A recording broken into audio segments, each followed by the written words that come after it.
పెనమలూరు టీడీపీలో ముసలం నెలకొంది. పెనమలూరు టికెట్ ఇవ్వకుండా చంద్రబాబు, లోకేష్ తమను దారుణంగా మోసం చేశారని ఆరోపించారు దివంగత నేత చలసాని పండు కుమార్తె దేవినేని స్మిత.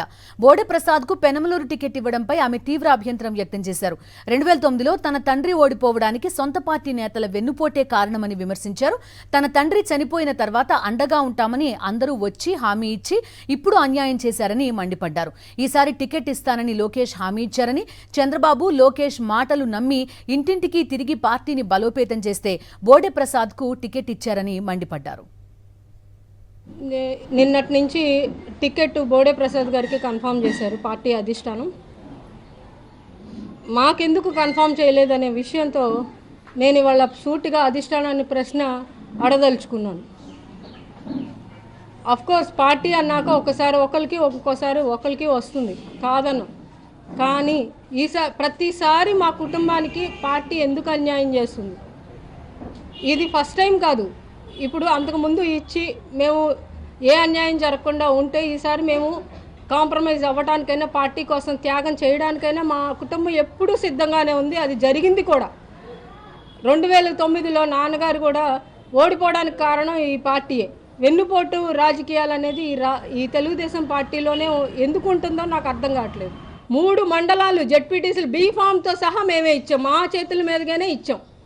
అంత గ్రౌండ్ వర్క్ చేసుకుంటే పైన ఏదో లాబింగ్లు చేసేసుకుని పార్టీ టికెట్లు మార్చేసుకుని అసలు కనీసం పిలిచి ఇట్లా జరుగుతుందని కూడా డిస్కస్ చేయకుండా ఆ రోజు కూడా పార్టీ టికెట్ ఇచ్చేశారు. ఇవాళకి 1,70,000 ఓటింగ్ మేము కవర్ చేసాం. ప్రతిదీ అప్డేట్ నేను లోకేష్ గారికి పెట్టాను, పార్టీ ఆఫీసర్స్ టీంలన్నిటికీ పెట్టాను. వాళ్ళందరికీ తెలుసు మేము తిరిగిన విషయం, తిరుగుతున్నామని కూడా తెలుసు. కనీసం వాళ్ళ పార్టీ టికెట్ ఫస్ట్ లేదన్నారు బోడే ప్రసాద్ గారికి. సరే మాకు అవకాశం ఇవ్వండి అని అడిగాం కూడా. అప్పుడైనా కనీసం పిలిచి మీరు తిరుగుతున్నారమ్మా, ఇది ఇట్లా జరుగుతుంది అని పిలిచి కూడా కనీసం ఆ విలువ కూడా మా కుటుంబానికి ఇవ్వనప్పుడు మాకు అంత అన్యాయం జరిగితే మేమేం చేయాలి? అంటే మా నిజాయితీయే మాకు శత్రువా? ఇవాళ ఏం తప్పు చేసింది ఈ కుటుంబం? ఎవరినైనా కాన్స్టిట్యున్సీ నుంచి వచ్చి ఈ తప్పు నుంచి ఇగో ఈ కుటుంబం వల్ల ఈ తప్పు జరిగిందనో, పార్టీకి తప్పు జరిగిందనో, లేకపోతే ఏమైనా ఎలిగేషన్ ఉందా మా నాన్నగారు కానీ మాకు కానీ? ఇంతవరకు ఒక్క స్కామ్ కానీ, ఒక్క ఎలిగేషన్ కానీ, ఒక్క యాంటీ కానీ ఎక్కడైనా మా కుటుంబానికి ఉందా? ఇంత మచ్చ లేకుండా మేము ఇంత కష్టపడి ఇంత బ్యాలెన్స్డ్గా ఈ కాన్స్టిట్యున్సీ నడుపుకుంటూ వస్తే ఇవాళ కనీసం పిలిచి కూడా మాట్లాడలేని స్థితిలో అధిష్టానం ఉంటే ఇంకా పార్టీ కోసం మేము పనిచేయడం ఎందుకు? అంత విలువ లేని పార్టీ కోసం మేము ఎందుకు పనిచేయాలి? మా కుటుంబానికే విలువ లేకుండా చేసేసారు. ఎందుకు ఇవ్వాల్సి వచ్చింది? వద్దు, టికెట్ లేదు అన్న మనిషికి వారం రోజులు ఎందుకు ఇచ్చారు? అంటే బ్లాక్మెయిల్ చేసే వాళ్ళకి ఇస్తాము అని ఇండైరెక్ట్గా మీరే మెసేజ్లు చెప్తున్నారా?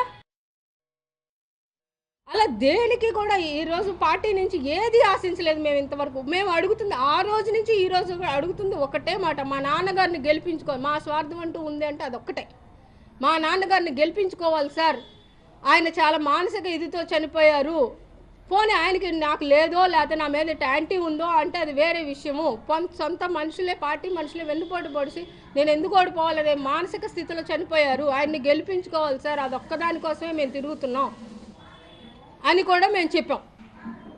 అయినా కూడా ఇంత మా కుటుంబం అంటే మా నాన్నగారు రాష్ట్ర నాయకుడు సార్, మా కుటుంబానికి ఇంత అన్యాయం జరిగితే వేరే కార్యకర్తల పరిస్థితి ఏంటి? ఇవాళ మనిషి లేకపోతే మరీ ఎంత తొక్కి పడేస్తారా? ఆడపిల్ల కదా, వీళ్ళు ఏం మాట్లాడలేరు కదా, నోరు మూసుకు కూర్చుంటారా? మరీ ఇంత దారుణమా? మా నాన్నగారు ఉంటే చేసేవారు ఈ పని? లేడని ఆడపిల్లనే కదా నన్ను ఇట్లా చేస్తున్నారు. మేము మా కార్యకర్తలందరూ ఎవ్వరూ ఊరుకోవట్లేదు. ఈసారి మాత్రం మేము ఊరుకోదలుచుకోవట్లేదు. ఇప్పుడు వరకు మేము త్యాగాలు చేసాం, కాంప్రమైజ్ అయ్యాం, మెచ్యూర్డ్గా ఆలోచించాం. పిల్లలుగా మేము ఎంత ఉన్నత భావాలతో ఆలోచించి ఇప్పుడు దాకా ఇక్కడ దాకా ఉన్నాం. ఈసారి మాకు ఆళ్ళు పాపం ప్రతిసారి మా వల్ల జరిగితే ఆళ్ళు డీలా పడిపోయి మా ఎమ్మడి తిరిగిన కార్యకర్తలే కానీ, మమ్మల్ని నమ్ముకున్న వాళ్ళు కానీ, నాన్నగారితో పాటు కానీ ఉన్న వాళ్ళందరూ ఏడ్చుకుని ప్రతిసారి వాళ్ళు మమ్మల్ని కాంప్రమైజ్ అవ్వమంటే వాళ్ళని మేము కాంప్రమైజ్ చేయాలంటే కూడా కష్టం. ఈసారి మేము అందరం ఒక నిర్ణయం తీసుకుని వాళ్ళ నిర్ణయానికి కట్టుబడి మేము ఈసారి నిర్ణయం తీసుకుని ఏంటి అనేది మేము చెప్తాం.